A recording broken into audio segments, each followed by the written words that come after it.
오늘 우리가 함께 볼 하나님의 말씀은 열왕기상 21장 17절에서 29절까지의 말씀입니다.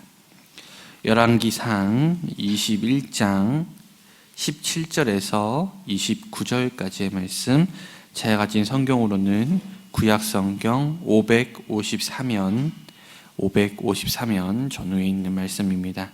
열왕기상 21장 17절에서 29절까지의 말씀, 다 찾으신 줄로 믿고 우리 다 같이 한 목소리로 합독하시겠습니다. 여호와의 말씀이 디셉 사람 엘리야에게 임하여 이르시되, 너는 일어나 내려가서 사마리아에 있는 이스라엘의 아합 왕을 만나라. 그가 나봇의 포도원을 차지하러 그리로 내려갔나니 너는 그에게 말하여 이르기를, 여호와의 말씀이 내가 죽이고 또 빼앗느냐고 하셨다 하고, 또 그에게 이르기를, 여호와의 말씀이 개들이 나봇의 피를 핥은 곳에서 개들이 내 피 곧 내 몸의 피도 핥으리라 하셨다 하라. 아합이 엘리야에게 이르되, 내 대적자여 내가 나를 찾았느냐? 대답하되, 내가 찾았노라. 내가 내 자신을 팔아 여호와 보시기에 악을 행하였으므로 여호와의 말씀이 내가 재앙을 내게 내려 너를 쓸어버리되, 내게 속한 남자는 이스라엘 가운데 매인 자나 노인 자를 다 멸할 것이요, 또 내 집이 여로보암의 집처럼 되게 하고 아히야의 아들 집처럼 되게 하리니, 이는 내가 나를 노하게 하고 이스라엘이 범죄하게 한 까닭이니라 하셨고, 이세벨에 대하여도 여호와께서 말씀하여 이르시되, 개들이 이스라엘 성읍 곁에서 이세벨을 먹을지라. 아합에게 속한 자로서 성읍에서 죽은 자는 개들이 먹고 들에서 죽은 자는 공중의 새가 먹으리라고 하셨느니라 하니, 예로부터 아합과 같이 그 자신을 팔아 여호와 앞에서 악을 행한 자가 없음은 그를 그의 아내 이세벨이 충동하였음이라. 그가 여호와께서 이스라엘 자손 앞에서 쫓아내신 아모리 사람의 모든 행함같이 우상에게 복종하여 심히 가증하게 행하였더라. 아합이 이 모든 말씀을 들을 때 그의 옷을 찢고 굵은 배로 몸을 동이고 금식하고 굵은 배에 누우며 또 풀이 죽어 다니더라. 여호와의 말씀이 디셉 사람 엘리야에게 임하여 이르시되, 아합이 내 앞에서 겸비함을 내가 보느냐? 그가 내 앞에서 겸비함으로 내가 재앙을 저의 시대에는 내리지 아니하고 아들의 시대에야 그의 집에 재앙을 내리리라 하셨더라. 아멘.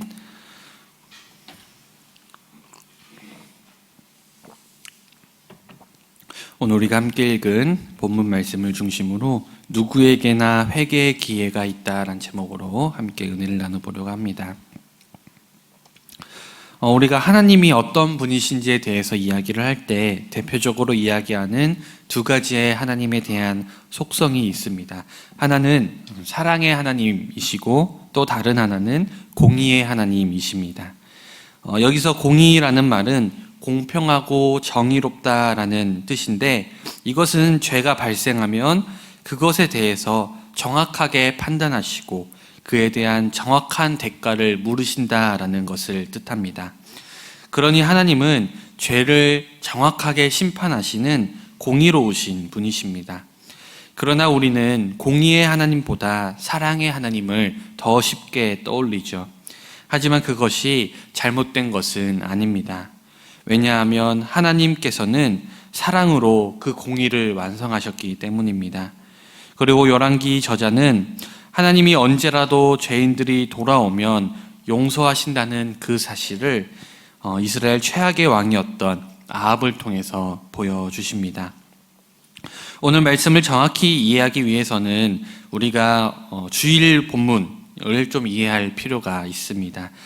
이 모든 것은 나봇이라는 사람의 포도원으로부터 이 일이 시작되게 되었습니다. 이스라엘에 있는 아합 왕의 궁궐 옆에는 나봇이라는 사람이 경작하고 있던 한 포도원이 있었는데, 이 포도원이 아주 좋았는지 이것이 아합의 관심을 끌게 되었습니다. 아합은 더 좋은 포도원으로 바꿔주던지 아니면 돈으로 지불하겠다는 조건을 나봇에게 제시하면서 나봇에게 그 포도원을 자신에게 넘기라고 그렇게 제안을 하였습니다. 당시 이스라엘에서 밭을 사거나 서로 바꾸는 것은 사실은 흔한 일이었습니다. 그런데 나봇은 이 포도원은 아버지의 유산이기 때문에 그렇게 넘겨줄 수 없다라며 아합의 제안을 거절하게 됩니다. 유산으로 받은 포도원을 남에게 넘겨주는 것은 여호와께서 허락하지 않으신다라는 이유였습니다. 아합은 이와 같은 나봇의 말에 실망하고 기분이 나빠져서 집으로 돌아와 음식도 먹지 않고 누워 있었습니다. 이에 왕비 이세벨이 아합에게 왜 이렇게 기분이 나빠져 있는지 그 이유를 물었고, 아합은 나봇이 자신의 제안을 거절했기 때문에 그렇다고 대답을 했습니다. 하지만 아합은 아버지의 유산이기 때문에 드릴 수 없다라는 이 나봇의 거절의 말에서 아버지의 유산이라는 말을 빼고 나봇이 마치 이유 없이 그것을 거절한 것처럼 이세벨에게 말하였습니다. 그리고 아합의 이 같은 설명은 이세벨의 심기를 건드리게 되었죠.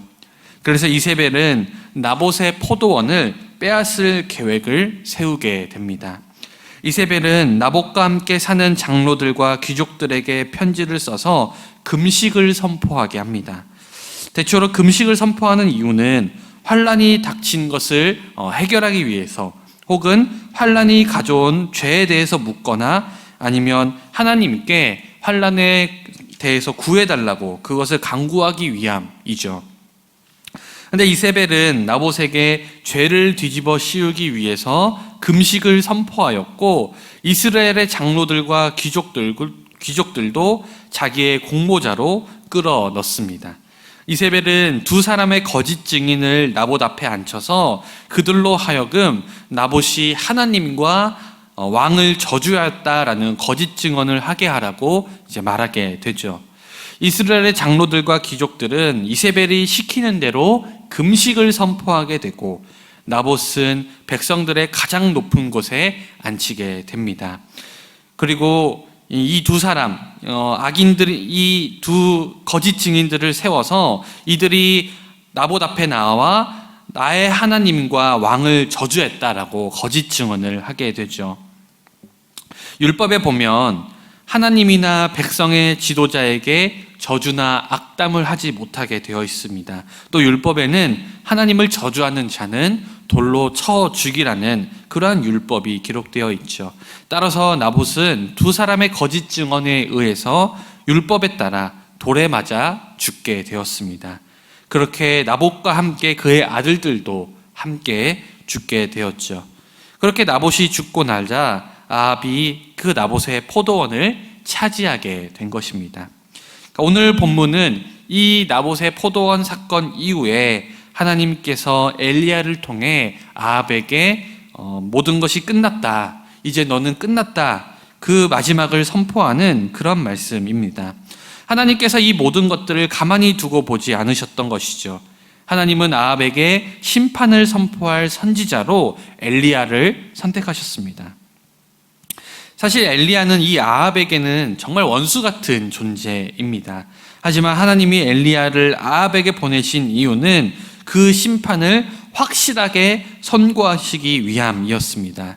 특별히 나봇과 관련된 이 죄는 하나님의 이름을 망령되이 일컫는 죄, 살인한 죄, 다른 사람의 재산을 탐내고 갈취한 죄, 그리고 거짓 증언을 한 죄, 이 10계명을 4개나 범한 아주 중한 죄에 해당하였기 때문에 하나님은 엘리야를 통해서 아합에게 사형을 언도하고 계십니다. 하나님의 말씀대로 엘리야는 아합에게 찾아가서 내가 내 자신을 팔았다라고 이야기를 합니다. 이것은 아합이 자신의 목숨을 팔아서 나봇의 포도원을 얻었다라는 뜻이죠. 하나님 앞에서 무서운 줄 모르고 하나님을 속이고 하나님의 이름을 망령되이 일컫는 것은 자신의 목숨을 팔아서 자신이 원하는 것을 얻는 일과 똑같다라는 뜻입니다. 그리고 하나님은 아합의 집안 전체를 멸하셔서 그 왕조를 끊어버리시겠다고 선언하고 계십니다. 특별히 하나님은 쓸어버리겠다라고 말씀하시는데 이것은 불태워버리다, 없애버리다라는 의미로도 쓰이고 이것은 여로보암의 왕조, 앞선 바하사의 왕조를 끝내실 때마다 사용하셨던 표현입니다. 그러니 이것은 최종 심판의 선고이죠. 여로보암 왕조와 바하사 왕조가 단 2대 만에 망했듯이 아합의 아버지 오므리가 세운 왕조 역시 단 2대 만에 망할 위기에 처하게 되고 말았습니다. 하나님은 아합이 나봇을 죽이고 포도원을 빼앗은 그 행위에 진노하셨고 그 왕조를 멸하시는 심판을 선언하십니다. 이처럼 하나님은 당신의 백성을 사랑하시고 모든 사람들의 생명을 중히 여기시기 때문에 이에 반하는 행위는 결코 묵과하지 않으십니다. 하나님은 아합의 아내 이세벨에게 직접적인 책임이 있다라는 사실도 알고 계셨습니다. 그래서 이세벨과 아합 그리고 그에 속한 모든 자들의 시체가 개와 새들의 먹이가 될 것이다 라고 선언하십니다. 그 당시에는 죽은 후에 땅에 매장되지 못한다는 것은 무엇보다도 큰 불명예였습니다. 그러니 하나님께서는 이 아합과 이세벨 그리고 그들에게 속한 모든 자들의 비참한 죽음을 말하고 계신 것이죠. 이어지는 말씀에서는 하나님이 아합과 이세벨의 죄를 얼마나 싫어하셨는지 여실히 드러납니다. 아합은 그의 아내 이세벨의 충동으로 우상을 숭배하며 가증하게 행하며 이스라엘이 차지하기 전 가나안 상태로 되돌린 최악의 왕이었습니다. 그런데 놀랍게도 아합은 하나님의 이 심판의 말씀이 두려웠는지 즉시 회개하는 모습을 보여줍니다. 물론 완벽한 회개라고 볼 수는 없습니다. 나봇의 명예를 회복시키지도 않았고 그 가족에게 포도원을 돌려주지도 않았습니다. 그저 자신의 잘못을 인정하는 수준이었습니다. 그런데도 하나님께서는 아합의 회개를 보시고는 그 당대에는 그의 왕조를 끝내지 않겠다라고 말씀하십니다. 그래서 오므리 왕조는 아합의 아들 아하시야와 여호람까지 이어지게 됩니다. 하나님은 이스라엘 역사상 최악의 왕이었던 아합이 그저 자신의 죄를 인정하는 수준의 겸비함을 보였을 뿐인데도 심판을 유예해 주실 정도로 은혜로우신 분이십니다. 사랑하는 여러분, 하나님은 반드시 죄를 심판하는 분이시지만 언제라도 회개하면 용서해 주시는 분이심을 잊지 말고 하나님 앞에 겸손히 살아가야 합니다. 또한 하나님은 오래 참으시는 분이십니다.